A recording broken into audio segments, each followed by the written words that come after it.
Good evening, Professor. Hope you are well. So for this assignment, I was instructed to go onto flightstats.com to look up the Tulsa flights that were leaving Tulsa yesterday morning and to paste them on my Excel sheet. So I took the first group of those morning flights, as seen here.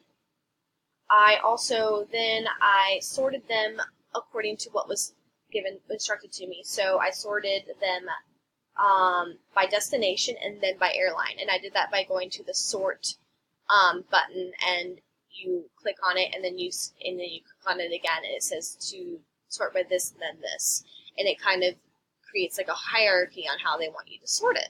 So this is how it came up with this. And then if you go over here, I created a sheet with a pivot table.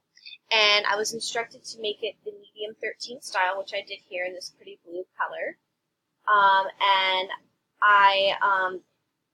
So the destination and the airlines, as you can see, are displayed in rows, which was instructed of me. There comes up a little section over here, and you are able to drag these according to where they want them, according to the instructions. So I did that. And then from here, I created a pivot chart. This is a bar chart that I was told to create. This little outlier right here, so it happened to be this morning, everything was on time except for a couple of Southwest flights. So Southwest needs to get it together, obviously. But so a couple of Southwest flights were 3 hours delayed, so it is displayed here. Everything else was on time.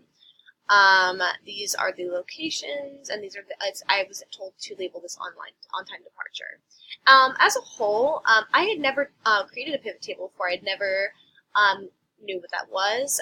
So this was a very big learning experience for me altogether. I had never, I just had no experience with this, and it was a bit complicated, but I did enjoy learning about it. It was very time consuming.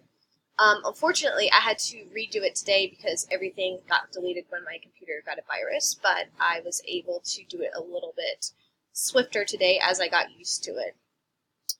So here we have the table, the pivot chart, and then finally I had to create a header and footer. So I did this, and I had to create a footer with my name and everything, which I've learned to do. So this is why this is displayed in this way. And here there's like these different subtotals that I was also told to create. And that was also something new for me. And I did that as such, and it kind of goes through by each city, which is very interesting. So as you can see, there's like a different types of displays of the data depending on which part of the data you were looking at. I really mostly enjoyed creating the pivot tables. I was surprised to see how easy it is to create a table. You can just highlight data and create the table, and then you get these arrows and everything and all these options.